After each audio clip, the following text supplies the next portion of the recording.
India अहिले पनि नेपालभन्दा साह्रै चर्को गुलाम हो, पश्चिमाहरूको गुलाम हो। इन्डियाको एउटा सबलता बलियोपनको कुनै जग निर्माण हुन सकेको छैन। जस्तो इन्डिया कस्तो देश हुन्छ भने त्यहाँको राष्ट्रगान अहिले पनि बेलायतको सम्राट जर्ज प्रथमको स्वागतको निम्ति रवीन्द्रनाथ टैगोरले 1911 मा लेखिदिएर ऊ इन्डिया आउँदाखेरि गाइएको स्वागत गानलाई अहिले पनि राष्ट्रिय गान भनेर बजाइरहेछ। उनी राष्ट्रिय गान फेर्न सकिरहेका छैनन्। अङ्ग्रेजहरूले बनाएको तिरङ्गा झण्डा नै राष्ट्रिय झण्डा बनिरहेछ, उनले झण्डा बनाउन सकेका छैनन् हैन। अब उनको देशमा को सर्वोच्च अदालतमा अङ्ग्रेजी भाषा बाहेक अरू भाषा वैधानिक छैन, उनले त्यो गर्न सकिरहेका छैनन् र उनको सर्वोच्च अदालतले टुङ्ग्याउन नसकेका मुद्दाहरू अहिले पनि ब्रिटिस अदालतमा ब्रिटिस कानुन अन्तर्गत लडिन्छन्। अन्तिम फैसला उहाँ हुन्छ, त्यसलाई बदल्न सकिरहेका छैनन्। यस्ता समस्याहरू इन्डियाका धेरै छन् र बेलायतकी रानी अथवा भोलि राजा होला, अब त्यो इन्डिया आउँदाखेरि भिसा लगाउनु पर्दैन, यहाँको रानी राजाकै हैसियतमा आउँछन् भने यो चिज पनि बदल्न नसकेको हालतमा इन्डिया गुज्रिरहेको छ। त्यसैले गर्दाखेरि अब इन्डियालाई उनको अनुकूल नहुँदाखेरि पनि उनले टुक्राइदिन सक्छन् हैन। मैले त केही धेरै युट्युब हेरेँ, ब्रिटिसहरूले 79 वर्षको निम्ति लिजमा दिएको भन्ने कागज गराएका छन् रे। त्यो धेरै मान्छेले भनिरहेछन्।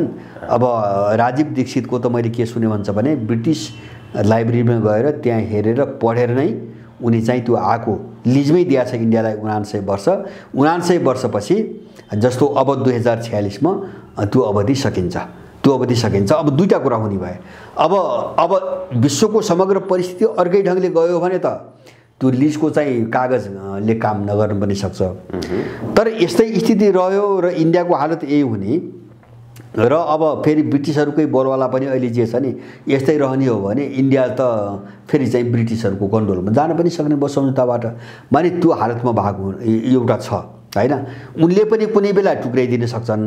र अर्को चाहिँ विश्वको अहिलेको मैले भने सारा पश्चिमा ब्रिटिसको चाहिँ उसमा सबै पश्चिमा नियन्त्रणमा छ इन्डिया। पश्चिमाहरूबाट कहिले पनि मुक्त हुँदैन इन्डिया, त्यो हालत छ। त्यही भएर ऊ सधैँभरि चीनको विरुद्धमा चाहिँ उनले प्रयोग गरे नि, सधैँभरि एउटा विस्तारवादी शक्तिमा प्रयोग गरे नि।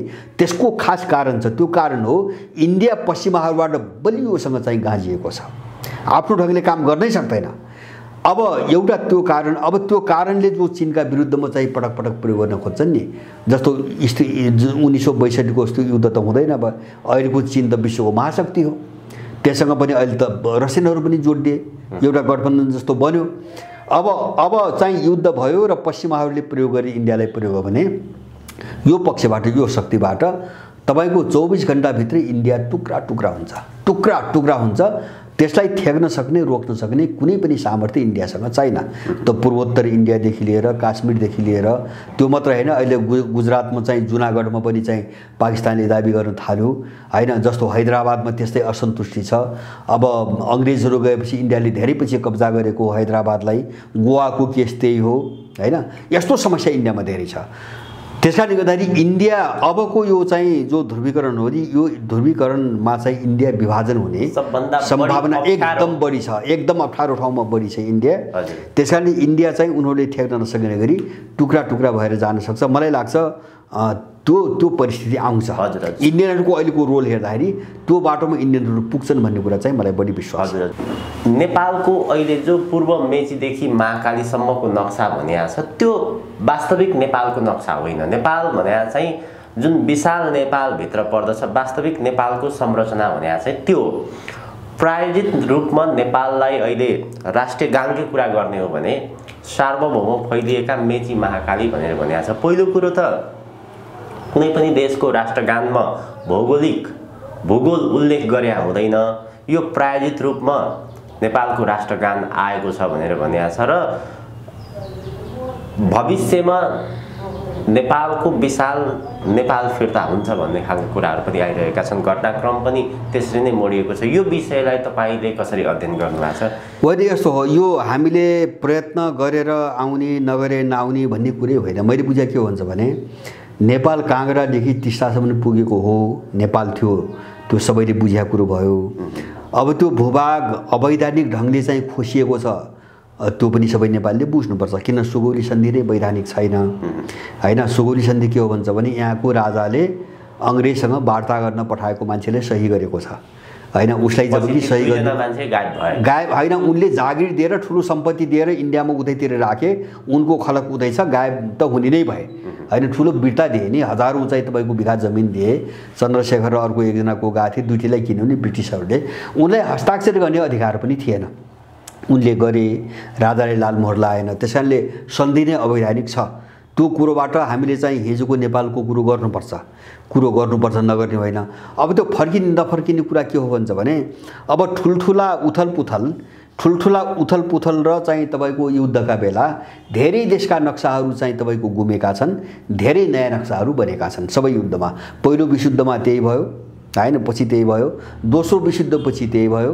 होइन अस्ति 2014मा क्रिमियामा हामीले देख्यौँ होइन युक्रेनै भयो भनेपछि अब नहुने कुरै छैन हुन्छ नै त्यसैले गर्दाखेरि त्यो हामीले प्रयत्न नगरे पनि त्यो परिस्थिति आउन सक्छ तर हामीले अहिले हेर्ने के हो भन्छ भने जस्तो एक थरी मान्छेको देख्छु नि मैले ग्रेटर नेपालको मात्रै कुरा गर्ने होइन जस्तो इमिडिएटली यति बेला हामीले के हुन्छ भने हामी त्यो सन्धि मान्दैनौँ त्यो अवैधानिक छ हामी यो अडानबाट पछि हट्न हुँदैन तर ग्रेटर नेपाल भनेर चाहिँ मुद्दा निरन्तर दिनदिनै गरिराख्ने होइन ग्रेटर नेपालकै मात्रै कुरा गर्ने जो चिज तत्काल सम्भव छैन तर नेपाल जहाँ चाहिँ पिसिएको छ जहाँ समस्याग्रस्त छ विदेशले जहाँ हानि राखेको छ अहिलेका मुद्दामा बोल्दै नबोल्ने एउटा खराब प्रवृत्ति यहाँ देखा परिरहेछ जे लड्नुपर्ने छ अहिले त्यो विषयमा चाहिँ एक शब्द पनि बोल्दैन होइन जुन चिज अहिलेको निम्ति व्यावहारिक छैन व्यावहारिकताको कोणबाट है जुन चिज व्यावहारिक र सम्भव छैन त्यो मुद्दा मात्रै उछाल्ने गर्दाखेरि यिनको बुझाइ के हो भन्ने छ मलाई यिनको बुझाइ के हो जस्तो हामीले त्यो चाहिँ सुगौली सन्धि इन्कार गरिसकेपछि त्यो ग्रेटर नेपाल भन्नै पर्दैन सुगौली सन्धि हामीले नमानेपछि त्यो अवैधानिक हो गलत ढङ्गले लादेको हो भनेपछि त नेपाल जो थियो त्यही नेपाल हुने हो होइन तर अब त्यो सुगौली सन्धि हामी स्वीकार गर्दैनौँ भन्ने एउटा चाहिँ आफ्नो मान्यतामा अडिग भएर हामी त अहिलेका समस्यासँग भिड्नुपर्ने हो नि तर ती मान्छे अहिलेको समस्याको विषयमा एक शब्द बोल्न चाहन्न होइन यो गलत प्रवृत्ति छ यहाँ त्यसैले गर्दाखेरि यस्ता चिजहरू बोल्नुपर्छ जस्तो रणनीतिक रूपमा आफ्नो स्ट्यान्ड राख्ने अडान राख्ने र कार्यनीतिक रूपमा अहिले हाम्रो अगाडि सामना गरेर समस्या त लड्नु पर्यो नि त्यसैले यो दुईटाको बिचमा तालमेल भएन भने त दुवैले नै कमजोर हुन्छ त्यो न हिजोको ग्रेटर नेपाल हुन्छ न चाहिँ अहिलेको समस्या हल हुन्छ त्यसकारण यो दुईटा अतितिर चाहिँ तपाईँको चाहिँ एउटा गर्ने छ नि त यो समस्याबाट हामी जोगिनुपर्छ भन्ने लाग्छ मलाई अब नेपाल अब हिजो त्यहाँसम्म थियो र त्यो गलत ढङ्गले अवैधानिक ढङ्गले कब्जा गरिएको हो भन्ने कुरामा हामी सबै प्रष्ट हुनुपर्छ यथार्थ पनि त्यही हो इन्डियनहरूको एउटा अत्यन्तै क्षुद्र मानसिकता के छ भन्छ भने कुण्ठा हिजो सभ्यता र संस्कृतिको कोणबाट एउटा प्राचीन सभ्यता यो भूगोलको जुन एरियासम्म फैलिएको थियो त्यो सबैलाई यिनीहरू इन्डोको अखण्ड भारत भनिरहेछन् इन्डिया कसरी 15वटा चाहिँ राज्यमा टुक्रियो राष्ट्रमा टुक्रियो विभाजित भयो भनेर चाहिँ उनी बोलिरहेछन् अब उनले के भन्छ भने इन्डोनेसिया पनि इन्डिया थियो भनिरहेछन् किन त्यहाँ अहिले पनि चाहिँ जस्तो वैदिक सभ्यतासँग सम्बन्धित धेरै मठ मन्दिर चाहिँ संस्कृतिहरू छन् जस्तो बालीकै कुरा आउँछ होइन जस्तो अफगानिस्तान पनि इन्डिया थियो भनिरहेछन् त्यो मात्रै होइन तपाईँको मध्य एसियाका कतिपय देशहरू पनि इन्डिया थियो भनिरहेछन् तर इन्डियाको भूगोल जस्तो अहिलेको आधुनिक भाषामा अहिलेको वर्तमान भाषामा राष्ट्र भन्छौँ नि हामी त्यो कोणबाट भन्ने हो भने इन्डिया अहिलेको जो इन्डिया छ नि त्यसको आधा पनि थिएन कहिले पनि थिएन र इन्डियाको इतिहासमा सबैभन्दा ठुलो साम्राज्य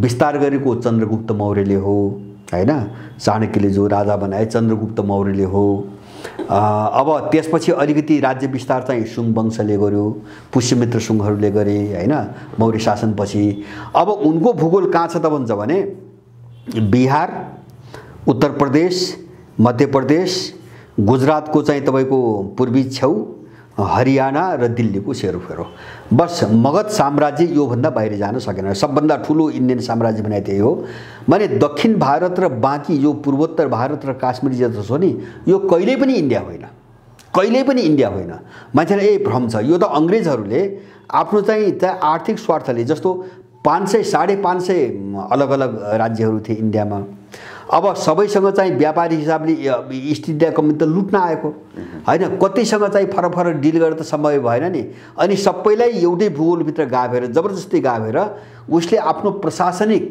संरचनालाई एकीकृत गरेको हो र एकीकृत एउटा इकोनोमीको चाहिँ तपाईँको आधार बनाउन खोजेको हो एकीकृत इकोनोमीको आधार बनाउन खोजेको व्यापारको आधार बनाउन खोजेको हो त इन्डिया अब यो 1900 के अरे इस्ट इन्डिया भन्दा कम्पनी आउनुभन्दा अगाडि इन्डियाको स्वरूप यो इन्डिया होइन एउटा कुरा। त्यो कारणले पनि इन्डियन मनोविज्ञान कहिले पनि जुट्न सकेको छैन, आजका दिनसम्म पनि जुट्न सकेको छैन, नम्बर 1। अब दोस्रो चाहिँ बलियो भने के हुन्छ भने इन्डिया नै यस्तो देश हो जहाँ सबैभन्दा ठुलो दरिद्रता, सबैभन्दा ठुलो गरिबी, सबैभन्दा ठुलो अकाल र भोकमरी छ। मगन्तेहरू सबभन्दा बढी भएको देश इन्डिया नै हो। त्यस्तोलाई बलियो भनिँदैन। मैले भने जिडिपी भने त के हुन्छ भने इन्डियन पुँजीपतिहरूले अथवा राज्यले लगानी गरेर जुन वस्तु एक वर्षभित्र जुन वस्तुहरू उत्पादन गर्छ त्यसलाई पैसामा कन्भर्ट गर्दाखेरि त्यसको मूल्य कति हुन्छ, जिडिपी भने त त्यो हो। जिडिपी भने चाहिँ मान्छेको स्तर उठ्ने भने त होइन नि, मान्छेको रोजगारी बढ्यो, उत्पादन बढ्यो, अथवा चाहिँ मान्छेले खान पायो, सुखी भयो, सन्तुष्ट भयो भने त जिडिपी होइन। त्यसलाई त यो पुँजीवादीहरूले त मापदण्ड नै बनाउँदैन। मान्छेले खान लाउनु पाउने, सुख सुविधा र समृद्धि रहे त विकासको मापदण्ड नै मान्दैन अहिले त। त्यस कारणले अब जिडिपी बढी देखिन्छ तर जनता एकदम कमजोर छ, एकदम दुखी छ, एकदम फ्रस्ट्रेट छ इन्डियामा। अब तेस्रो चिज के हो भन्छ भने मैले अघि नै भने इन्डियालाई उत्तरदेखि दक्षिण, पूर्वदेखि पश्चिमसम्म जोड्ने कुनै पनि कडी छैन। जस्तो मैले यहाँ हाम्रो दुईटा कडी छ। एउटा हाम्रो जनसङ्ख्या वितरणले सबै समुदायलाई एक ठिक्का बनाएको छ हैन। कुनै नेपालको कुनै एउटा यस्तो गाविस भेट्नुहुन्न जहाँ एउटै समुदाय बस्छ, सबै मिसिएको संरचना छ हैन। हामीलाई सबैलाई एउटै बनाइराखेको छ। दोस्रो हाम्रो भाषाले सबैको बिचमा सम्पर्क गर्ने एउटा माध्यम बनाएको छ।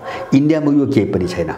इन्डियालाई न संस्कृतिले जोड्छ न भाषाले जोड्छ। जस्तो हिन्दी भने त यो जो मैले भने नि मगध साम्राज्यको पालामा जो इन्डिया भने नि मैले हो त्यही वरिपरि बोलिने भाषा हो। त्योभन्दा इन्डियामा कहीँ पनि बोलिँदैन हिन्दी भाषा। न भाषाले जोड्छ न अर्थतन्त्रले जोड्छ, केले पनि जोड्दैन। इन्डिया विखण्डित छ हैन। एउटा उसको सैन्य शक्तिले गर्दाखेरि अब टेकेको मात्र इन्डिया विखण्डित छ। र चौथो कुरो तपाईँको के हो भन्छ भने इन्डिया अहिले पनि नेपालभन्दा साह्रै चर्को गुलाम हो, पश्चिमाहरूको गुलाम हो हैन। त्यसकारणले इन्डियाको एउटा सबलता, बलियोपनको कुनै जग निर्माण हुन सकेको छैन। जस्तो इन्डिया कस्तो देश हुन्छ भने त्यहाँको राष्ट्रगान अहिले पनि बेलायतको सम्राट जर्ज प्रथमको स्वागतको निम्ति रवीन्द्रनाथ टैगोरले 1911 मा लेखिदिएर ऊ इन्डिया आउँदाखेरि गाइएको स्वागत गानलाई अहिले पनि राष्ट्रिय गान भनेर बजाइरहेछ। उनी राष्ट्रिय गान फेर्न सकिरहेका छैनन् हैन। अङ्ग्रेजहरूले बनाएको तिरङ्गा झन्डा नै राष्ट्रिय झन्डा बनिरहेछ, उनले झन्डा बनाउन सकेका छैनन् हैन। अब उनको देशमा को सर्वोच्च अदालतमा अङ्ग्रेजी भाषा बाहेक अरू भाषा वैधानिक छैन, उनले त्यो गर्न सकिरहेका छैनन्। र उनको सर्वोच्च अदालतले टुङ्ग्याउन नसकेका मुद्दाहरू अहिले पनि ब्रिटिस अदालतमा ब्रिटिस कानुन अन्तर्गत लडिन्छन्। अन्तिम फैसला वहाँ हुन्छ, त्यसलाई बदल्न सकिरहेका छैनन् हैन। यस्ता समस्याहरू इन्डियाका धेरै छन्।